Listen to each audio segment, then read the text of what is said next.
Welcome to War Bios, the podcast where we delve into the lives of history's greatest military minds and warriors. I'm your host, General Biography, and today we're going to explore the fascinating life of Julius Caesar, one of the most iconic leaders in Roman history.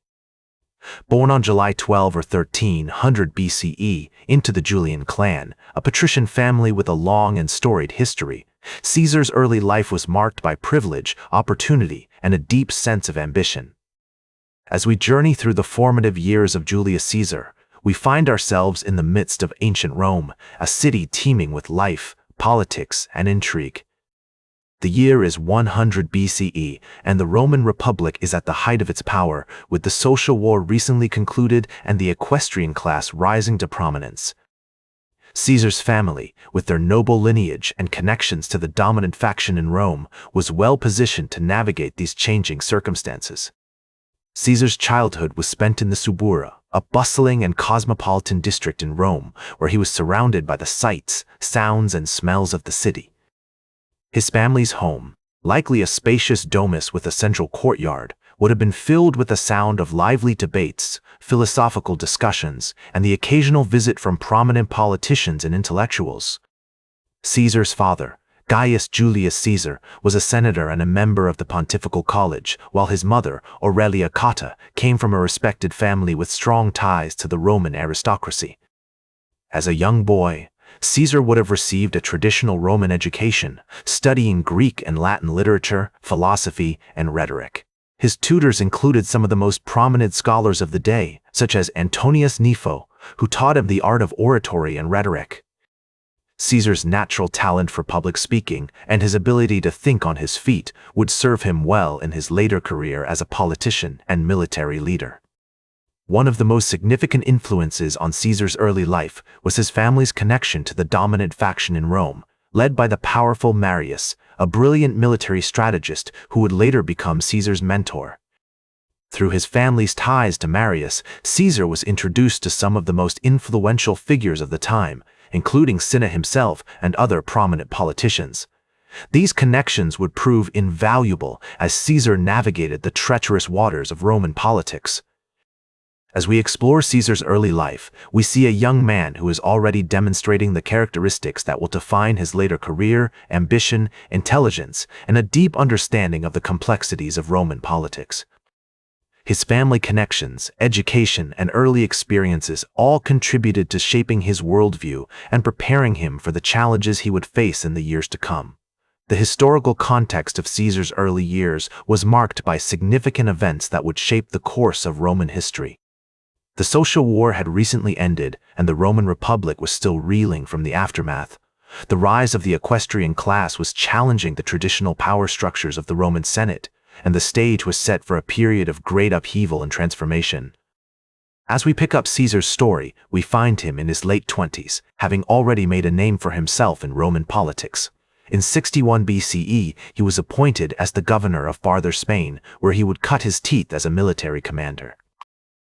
Caesar's time in Spain was marked by a series of successful campaigns against the native tribes, during which he demonstrated his tactical genius and ability to inspire loyalty in his troops. One notable example of Caesar's strategic thinking during this period was his siege of the town of Mytilene, where he used innovative tactics to breach the defenses and capture the city. This victory not only showcased Caesar's military prowess, but also earned him the admiration of his soldiers, who began to see him as a leader worthy of their loyalty. Caesar's successes in Spain caught the attention of the Roman Senate, and in 59 BCE, he was appointed as one of the two consuls of Rome. However, it was his subsequent appointment as the governor of Gaul that would truly cement his reputation as a great military leader. Over the course of several years, Caesar led a series of campaigns against the Gallic tribes, using his characteristic blend of diplomacy, strategic thinking, and brute force to expand Rome's territories and bring the region under Roman control. One of the most famous examples of Caesar's military genius during this period was his victory at the Battle of Alesia in 52 BCE. Surrounded by a massive Gallic army led by the chieftain Vercingetorix, Caesar used his knowledge of the terrain and his troops' discipline to hold off the attackers and ultimately emerge victorious. This triumph not only secured Caesar's position as the dominant power in Gaul, but also earned him the admiration of his contemporaries and the adoration of his soldiers. Caesar's conquests in Gaul had a profound impact on the Roman Republic, expanding its territories and establishing Rome as the dominant power in Western Europe. However, they also created tensions with the Roman Senate, which grew increasingly wary of Caesar's growing popularity and influence. Before we move on, it's worth noting that Caesar's military campaigns were not just about conquest. They were also driven by a desire to spread Roman culture and values throughout the known world. He was a true believer in the idea of Roman exceptionalism, and he saw himself as an instrument of destiny, destined to bring civilization to the barbarian hordes. As we pick up Caesar's story, we find him at the height of his power, having expanded Rome's territories and established himself as the dominant force in Western Europe.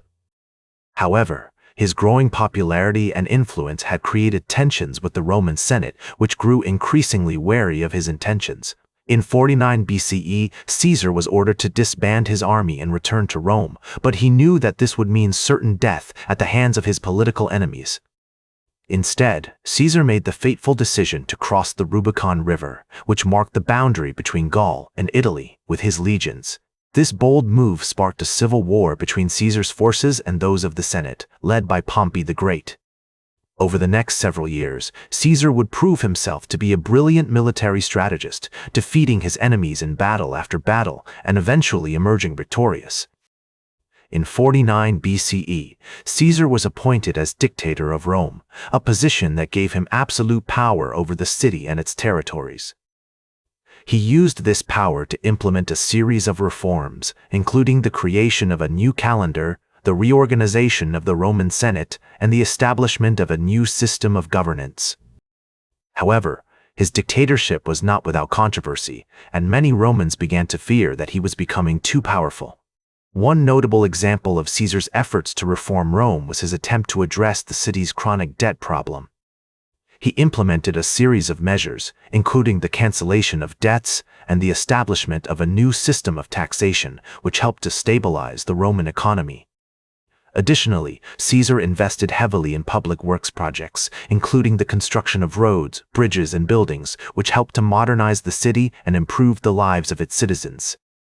Despite his many achievements, Caesar's popularity began to wane in the months leading up to his assassination. A group of senators, led by Brutus and Cassius, grew increasingly concerned about his growing power and the threat it posed to the Roman Republic. On the Ides of March in 44 BCE, they conspired against him, stabbing him to death in the Senate chamber. Caesar's death sent shockwaves throughout the Roman Empire, and it would ultimately lead to a period of great upheaval and transformation. His adopted son, Octavian, would go on to become one of the most powerful men in Rome, eventually establishing the Principate and ruling as Emperor Augustus. His crossing of the Rubicon, his rise to dictatorship, and his eventual assassination are just a few of the many events that defined his remarkable career. That's all for today's War Bios. Remember to like, share, and subscribe, and until next time, I'm General Biography reminding you to keep marching toward victory.